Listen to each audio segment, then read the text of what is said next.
God is faithful and true. Amen? Amen. Manindot na ng kaliyog. Luke chapter number 16. Luke 16. The book of Luke chapter number 16. Mag-isgot ang kaluwasan kanina. Mag-isgot ang karon. Nganong kinahanglan ta maluwas o asa ta kinahanglan maluwas. Luke chapter number 16. And nobody ever mentioned hell vividly but the Lord Jesus Christ. So kung dunay impyerno, tinuod yun eh. Kaya si Jesus Christ yun, mo'y nagsulti ini. And you better listen, you better consider that dili ka mapunta ni ining dapitan. You know, ang pulong sa Ginoo, verse number 23, Luke chapter 16, and in hell. And in hell. Salamat ta, mahal ka langit nun, Diyos na balaan Ginoo. Salamat Lord sa imong kayo, salamat Ginoo Lord sa mga awit, tagon, sa mga halad, sa Sunday School lessons, bisan pa man Ginoo Lord sa mga bisita karon. Lord, ako nag-ampo mahal ko Ginoo Lord, magpanalangin sa imong pulong, ako nag-ampo Diyos ko Lord God, kasi mong grasya sa imong kaluoy, magluwas ka, makalag ka, mabugta Ginoo. Dila siratan ng mga dila siratan ng kasing-kasing Ginoo Lord God. Musalig sila ng Ginoo Kristo. Ngayon ang manluluwas sa Ginoo. Sa ngalan ng Ginoo Kristo, diyan po ipangalan ko kinikini mo Lord God. Amen, Lord. Amen. Magaling ka ng paliyog.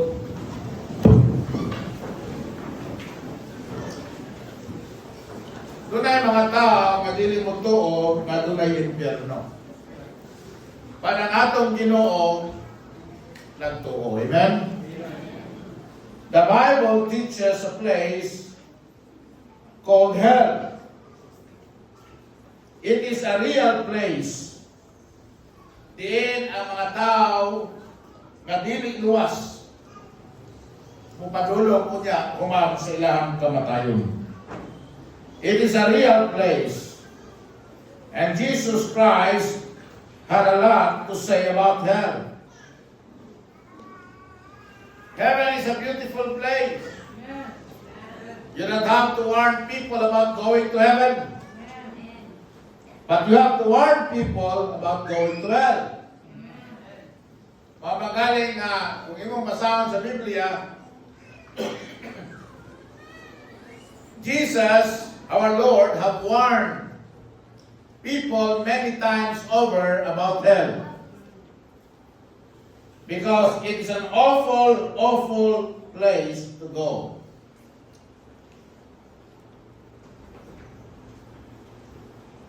Dili sa ito ang ibasa, karong buntag, Jesus Christ, our Lord, gave us a perfect picture of what is going to happen or what is happening in hell right now. Unsay mahitabo o unsay nagapanghitabo sa impyerno karon ini mga panahon na. The story begins in verse number 19 in the Bible. There was a certain rich man which was clothed in purple and fine linen, and fared sumptuously every day. And there was a certain beggar named Lazarus, which was laid at his gate, full of sores, and desiring to be fed with the crumbs which fell from the rich man's table. Moreover, the dogs came and licked his sores. And it came to pass that the beggar died and was carried by the angels into Abraham's bosom. Now, Abraham's bosom was the immediate abode of the righteous after they died, when heaven was not yet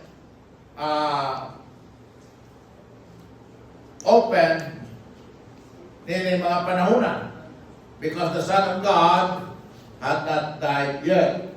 So ang tanang mga luwas, before Jesus Christ died on the cross, adto mo padulong ning gitawag Abraham's bosom.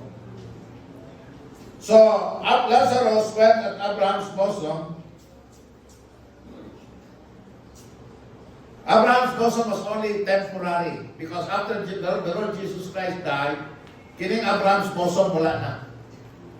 He led captivity captives, tanan nga tuang kalang dito, tuwa na ron sa langit. O ang tanan nga mga matay, kaluwas. From then, hangtod karon ug hangtod unya, before mabalik si Ginoong Kristo, tuwa gyud diretso sa langit. When we become absent from the body, we become present with the Lord. Yan ang Paul said, and the rich man also died. So Lazarus died, he was carried to Abraham's bosom. It was not heaven yet, but it represents the place where the righteous go. Now, the rich man also died. Ang taong dato namatay po. So, kining kamatayon, mahitabo kining bisan kinsa. Madato mapobre. Matigulang mabata. Maputing maitong. Amen? Death is the great equalizer. Amen? Tanang tao equal sa kamatayon. Tanang tao padulong sa interior. Tanang tao madugta, udlon, uluron, matunas, mahimong kalabira. So the rich man also died, and he was buried. And in hell, the Bible said, he died, he was buried, and in hell, dito sa impyerno, but masabot si Lazarus, dito sa Abraham's bosom, wala siya sa impyerno. The rich man, when he died, pagbukas siyang mata, tuwa sa impyerno. Now listen to me.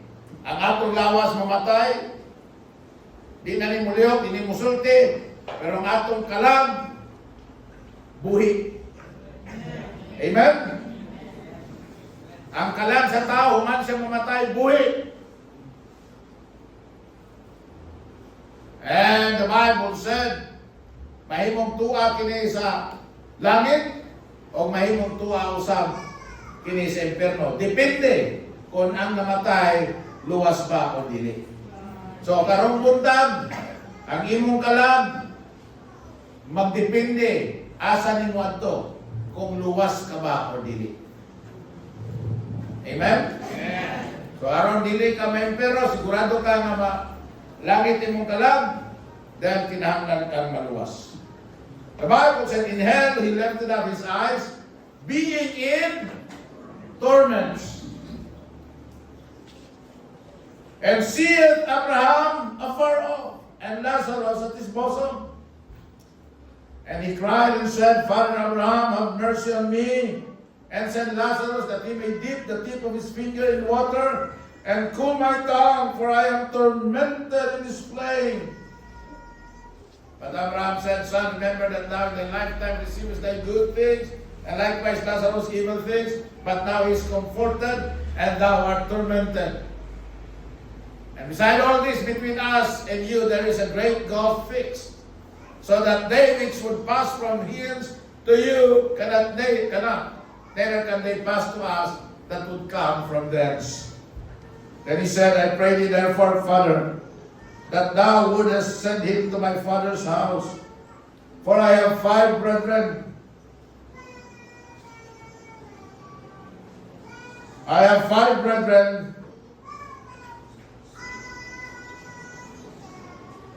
Ang malapit ani.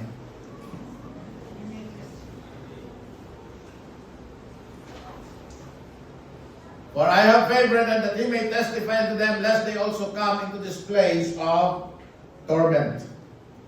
Abraham said unto him, they have Moses and the prophets, let them hear them. And he said, Nay, Father Abraham, but if one went unto them from the dead, they will repent. And he said unto him, if they hear not Moses and the prophets, neither will they be persuaded, though one rose from the dead. Kaya so, mamagaling ni si Apostol Pablo. Ingon siya sa Acts chapter 20, verse number 27, I have not shunned to declare unto you all the counsel of God. Mo na hinungdan dunay mga magwawali. Mo na hinungdan na dunay muwali sa pulong sa Dios. Amen? Ang hinungdan ngano nga ang pulong sa Ginoo kinahanglan iwali aron nga ang tao makabaton og pagtuo sa Dios. Kay ang pagtuo magikan lang yun sa pagpaminaw sa pulong sa Dios. Now, what the Bible says about hell, unas tanan, it is a place of flames. Lugar kini sa kalayo. Amen? Nagdilaab nga kalayo. Yun ang Bible. I am tormented in this flame. Kalayo. Yun ang pulong sa Ginoo. It is a place of flames. Flames in the Bible, kalayo in the Bible, fire in the Bible is an element of punishment. It is an element of punishment. Tinamdo mo karon dito sa Los Angeles, California, doon na si wildfire. Dako ang kaduhawat sunog, kita ni mga tao nang hilak, doon na mga nangamatay, nangaog daw ang mga balay. You know what? Fire has been a vital element of punishment since the Garden of Eden. I believe, you know, what happened in LA is God's punishment, pero dili pa na mao. Prior to happening sa wildfire dito, doon ay usahan ng hambog. There is no God in LA. Ako na yung Diyos sa LA. Kaya why ni mutar sa Ginoo? Hey!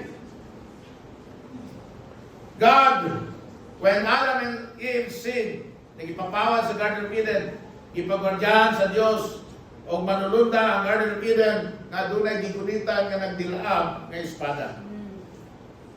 Gigamit sa Dios in numerous situations to demonstrate His final judgment on mankind.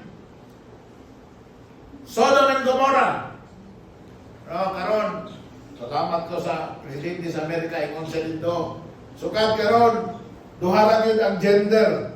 Kung bayot ka lang pag binayot, kung tumboy ka lang pag tinumboy, huwag mag-vote mo. Gusto ka na, sige gusto ka na, pero duha yun ang gender. Lalaki rin yung babae. Amen? Male and female, because that's how God created us. Male and female created He them. Kung bayot ka, kung tumboy ka, dili ta kontra. Kung mo na imo la, gusto ka na, imo na, pero ayaw usba ang gihimo sa Ginoo. Amen? Ayaw libuga ang tao. Maglibog ng tao ng LGBTQIA+. Kasabutan na, pagkadaghan. Sa una, bayot naman na nagtumboy. Pero nanay, LGBTQIA+. Minus divided by times square root of agad kayo. Wa ko labo kuatay ko na dili mo na ko kontra, dili ka na ko kondinahon nga sa imuhang nga pagkinabuhi. No, I'll just tell you it's wrong. But you cannot I cannot be your enemy. But the truth remains that there's only male and female. Yeah. Amen. Mabitaw gi-judge sa Ginoo ang Sodom and Gomorrah. No, Sodom and Gomorrah, puno din siya itong mga immoral na mga Sodomites. So, in Genesis chapter 19, verse number 24, God rained down fire and brimstone upon Sodom and Gomorrah. And the law of first mention in the Bible is, the first mention of fire in the Bible is judgment in Sodom and Gomorrah. So whenever you find the word fire in the Bible, ang first thing na mo rehistro sa muna is judgment. Judgment. Remember when Moses contended with the Pharaoh in Egypt? One of the 10 plagues nga gipadala sa Ginoo is hail, or was hail and fire. And Genesis chapter 29, verses 23 to 24. Nadab and Abihu, kinumdum atong 10 Commandments sa lida, nabuka ang yuta, unya, ginamoy, ang mga nagrebuild kay Moses. They were devoured, killed with fire after abusing the priesthood. Fire fell from heaven at the request of Elijah and consumed all the prophets of Baal. During the Great Tribulation, fire will be a vital part of God's judgment upon the earth. So, it's an element of judgment. Muna, pag-judge sa Ginoo sa imong kasalanan, ang iyang gamiton kalayo. Kalayo sa impyerno. And you'll be tormented in that flame. Fire also is an element of purging. For centuries, man has used the fire to purge out the dross of many things. Ang pulong sa Ginoo maigsoon naghisgot sa makadaghang higayon sa purging capabilities of fire. But for the sinner that has been condemned to hell, there is no hope for his sins to ever be purged by the fires of hell. All the fires of hell for all eternity will not have the power to purge that one drop of Jesus' blood has. Dili yun na siya makapurga sa imong sala. Di makawala sa imong sala. Mabitaw na nga, sa impyerno, way katapusan ng pagantos. Kay dili mawala ang sala. Pero sa mutuo kay Jesus Christ, dili na gayon matinunglo sa impyerno. Kay ang dugo ni Ginoong Kristo muhugas man, mulimpyo man sa tanang kasalanan. Gusto ka nga malimpyo sa imong kasalanan, pagpahugas sa dugo ni Ginoong Kristo. An eternity in hell will not purge one single sin. An eternity in the flames of hell will not purge a sinner from their sin. Bisag unsang gamay. Ingon ang dato, I am tormented in this flame. Ingon pa dyan si Abraham, thou art tormented. Ya, ang hangyo pa dyan sa dato, nga mubalik unta si Lazarus dito sa kalibutan, may magnuan ni Maigsoon. Nga naman, because basin usab sila mahipunta ni ining gitawag place of torment. So lest they also come into this place of torment.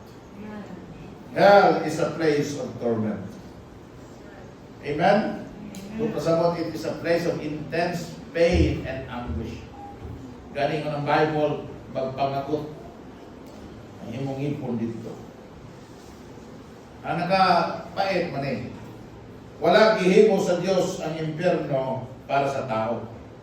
Gihimo na gitunta sa Diyos ang impyerno para sa dautan, para sa demonyo, para sa yawa. It was prepared for the devil and his angels. Pero, tungkol kay ang tao, mingpili man sa pagpakasala. O ang kasalanan, dili man mutungha sa presensya sa Diyos. Tungkol kay ang Diyos, balaan man. At siya mapunta nining impyerno na giandang punta sa Diyos para sa yawa o sa iyahang mga demonyo.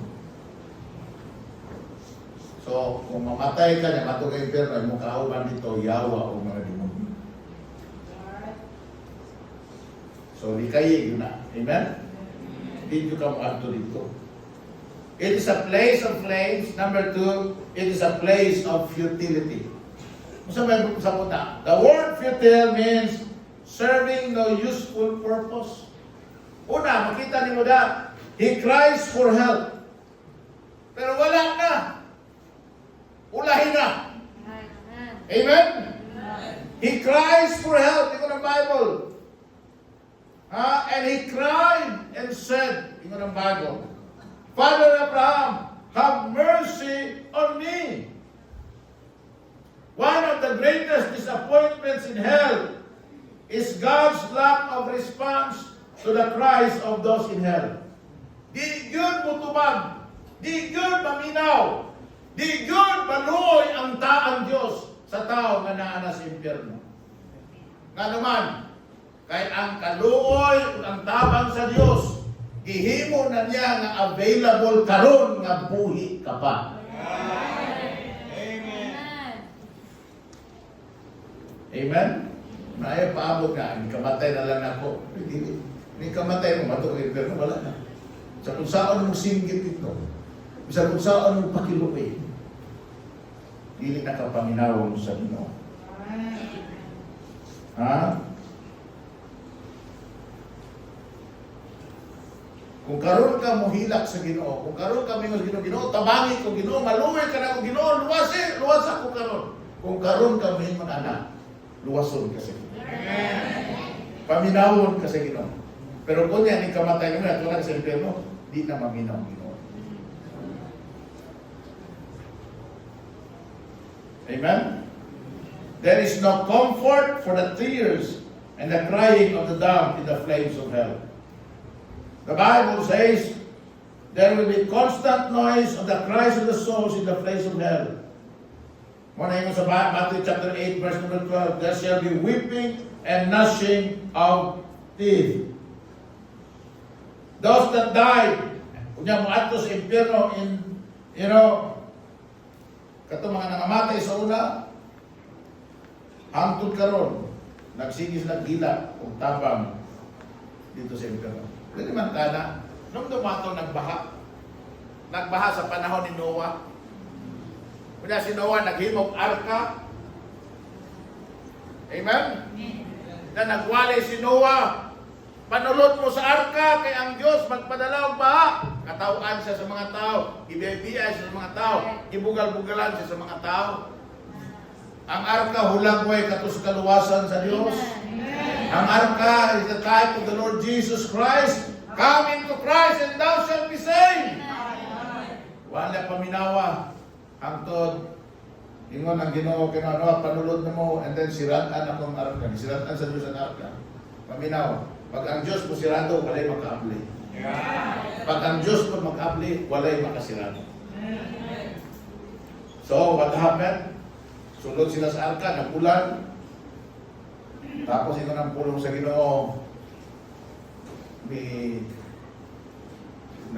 Tangkad sa tangkatana. Si Noah nagbuhat, Noah nagbuhat, mibundag ang ulan o mimbaha. Mibundag ang ulan o mimbaha. Uy, kamo sa mali. Kung saan ka magtubig, di bahat naman. Abot naman sa matiis, abot na stuod, abot na sawak, abot na stugan, abot na sliyog, dagan sila atok, abot na sa atok, dagan sila sa bukid, abot sa bukid, nalabawan ang bukid, wala na yuta, silang tanan ng alumos. And so diyan mo, katong mga tawhanan na nangalumos dito sa baha, na impyerno ang kalag, that was over 4,000 years ago. Sultihan na mo, hangtod karon, nakapakaluoy sila sa Ginoo, na Ginoo, I am tormented in this flame. And sultihan ka mo may zon, 4,000 years, 5,000 years, what's that compared to eternity, to forever? And the Bible said, they will be tormented in those flames forever. Ayaw yung taong makapil dito. Ayaw yung taong mag-adto. Amen? Ayaw yung taong may kahigayunan ka sa kaluwasan karon. Mahimo kang luwason sa Diyos karon. Ingon ang pulong sa Ginoo. It's a place of futility. Requests for help are futile. Requests for mercy are futile. Have mercy on me. Maison sa kalibutan, sa buhay pa, Pag mutawag ka sa Ginoo, maluoy ka na ko, Lord, makadawat ka sa kaluoy sa Ginoo. Pero, pag human ka mamatay na, may ka sa Diyos, Lord, maluoy ka na ko, walay kaluoy. Bisan ang buhi, pagina mo, namatay ang imong loved ones, pwede mamatay ka, o imong loved ones mamatay, diniluwas, doon kasi ang mga buhi diri mangadje, ang mga buhi diri magampo, ang mga buhi diri magpamisa, ang mga buhi diri magpaserbisyo. Magampo mga di kaluyan ka lang ni Antonio, kaluyan ka lang ni Cipriano, kaluyan ka lang ni Sulpicio, kaluyan ka lang ni Angel. Tutihan na mo, walay kaluoy nga mudangat nila na tuwa na sila. Kaya ang kaluoy sa Ginoo, karon nga buhi ka pa. Karon singgit ang kaluoy. Karon pangayo ang kaluoy. Karon ina ang Ginoo. Hangyo ang Ginoo nga maluoy sa luwason ka. Luwason ka sa Ginoo. Pero unya na, wala. Future. Amen? Nondo mo? There was a Syrophoenician woman. Doon na si anak na gitorment sa mademonyo siya. Jesus, Son of David, have mercy. My daughter is grievously vexed with the devil. Ang sabihin ni Ginoong Jesucristo, iayon niya. Naluoy siya. When the Pharisee dito sa templo, sabi niya, Lord, be merciful to me a sinner. Kung sa ni Jesus Christ, kanang tawhana, may pauli nga forgiven. And the best example of that is, remember when Jesus Christ died on the cross? Di ba? Sa iyang tuo, doon ay kawatan, tulisan. Sa iyang wala, doon na po'y kawatan po, doon tulisan. Ha? Sa pangangan ni Guru Anak, huwag mo nanganli sa Bible. Si Estas o si? Si Barabas, gibuhian man to. Dimas. Oh. Ang naa sa tuo, ang naa sa wala. Sige, yaga-yaga. Hoy, kung tinuod ka anak sa Diyos, luwasay mo kagalo, tapos luwas sa mi. Ingon to naa sa tuo. Hoy, ikaw ba? Mga matay na lang tayo, yaga-yagaon ka lang gihapon. Bugal-bugalon ka lang gihapon. Kita angay tanga silutan. Angay laning gisilutan ta. Kay dautan man ta. Pero kini siya wala di siya sala. Ingon na siya. Ginoo. Maluoy ka nako. Inomdumi ko kung naanak ka sa imong ginharian. And the one cried for help. The other one wala. Immediately, Jesus Christ told him, karon dayon, makikuban ka nako sa paraiso. Mga son, he cried for help while he was still alive, and he received it. The other one, namatay ko sa impyerno. Hangtod karon nagsigig paninggit o kaluoy. Hangtod karon nagsigig paninggit o tabang. But there's no help and there's no mercy for him. Kaya ang kaluoy, ang tabang sa Ginoo, mintras ikaw, buhay ka. Proverbs chapter 1, 26 to 28. Proverbs chapter 1, verses 26 to 28. Ingon ang pulong sa Ginoo, I will also laugh at your calamity. Dali man ka na. I will mock when your fear cometh. Verse number 27. When your fear cometh as desolation, and your destruction cometh as a whirlwind, when distress and anguish cometh upon you, then shall they call upon me. But, yun ang Ginoo, what? I will not answer. I will not answer. They shall seek me early, but they shall not find me. Mercy, cry for help, futile. Plead for mercy, futile.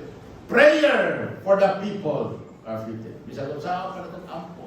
Pas namatay, wala na yun na. Wala na. You know? Next on. Ingon ang Bible, ingon tong dato. And I pray thee, nag-ampong dato. Nag-ampo siya na katong mga parintin yung na impyerno, kung naamang galing, pamukay na mga parintin. Kaya ang pagkalangit ko ng pagka-impyerno, pinagir mo sa pagdawat kay Ginoong Jesucristo. So kung dati parintin ang namatay, kung wala nagdawat ni Jesus Christ, kung tuwa siya sa langit, kung dati parintin namatay, tuwa siya sa langit, nag-ampo karon nga mudawat ka ni Kristo. Kung naapo kay parinti ka namatay, ito sa impyerno, labay lagi na nag-ampo to. Naunta, pag ang pulong sa Ginoo mawali sa imuha, mutuo ka, mudawat ka, musali ka ni Kristo man luwas. Para unsa? Para dili ka mapunta sa dapit kasama niya ikaw sa giton. Ikaw mag-antos. Amen. Is in hell. But the Bible said, God cannot and will not answer the prayers of those in hell. The number 3, it is a place of fakes. It is a place of fakes. Dito nyo makita, kinsa yung tinuod, kinsa hindi tinuod na magtotoo kay Kristo. Ngayon ka, ako nagtuo kay Kristo, Pastor. Tuntihan ka mo, ang yawa ko nagtuo. Nagkurog pa. So if you say nagtuo ka ni Kristo, you better make it sure na tinuod na. Kaya ang mga tanang mga ninyo nagtuo kay Kristo, niya dili tinuod, tuwa ron sa impyerno. Kaya ang pagtuo, dili sa baka lang, sa kasing-kasing. Kung ikaw mituo sa kinasing-kasing. Amen? Kinasing-kasing. Then, lastly, hell is a place of finality. Hell is a place of finality. Wala na. Wala na second chance. Karon ang politiko, pag mudagan, mabildi, na buhay pa siya, sunod election, makadagan pa siya gusto.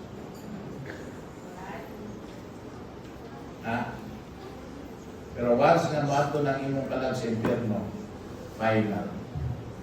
Finished. Wala na'y chance. Wala na'y kaluwasan.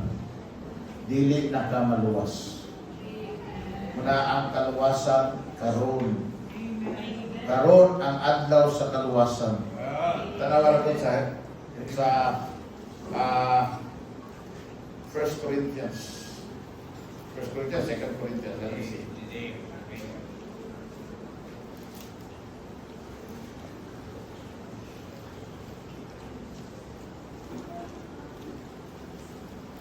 Second Corinthians.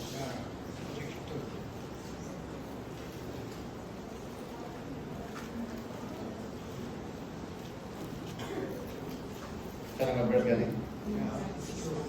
6:2. 1 Corinthians 6:2. 2 Corinthians 6:2. Mga luwas kay bawahan. Tingnan ang Bible. For he said, I have heard thee in a time accepted, and in the day of salvation have I succored thee. When's the day of salvation? When Jesus Christ died on the cross. Have I succored thee? Itabangan ka na ko. Behold, din siya, behold. Tomorrow is the accepted time. Next day is the accepted time. Later in the day is the accepted time. Amen. Next year, next time. No. The Bible said, now is the accepted time. Kung na may panahon na angay kang maluwas, karon yun na. Karon yun na. Ayaw gawas, ayaw biya. Kuman ka makadungog sa kaluwasan, nga dili ka maluwas. Karon yun na. Amen. Ayaw ilakang ang imong tiil pag-usap sa kalibutan nga dili ka sigurado sa imong kaluwasan. Why? We do not know what's going to happen next. Whereas you know not what shall be on tomorrow, or what is your life, it is even a vapor that appeareth for a little time, then vanishes away. Then the Bible said, there's only a step between us and death. Usa lang kalakang ang nag-uwang kanato gikan sa kamatayon. Amen? So, now is the accepted time. Behold, now is the day of salvation. Right. Amen. Kung dili mo na pahimoslan, and then you die after today, kawa ka na luwas. You will be in hell, and that's your final place for all eternity. Wa na kayo mapaabot pa ng reprieve, wa na kayo mapaabot pa ng rest, wa na kayo mapaabot pa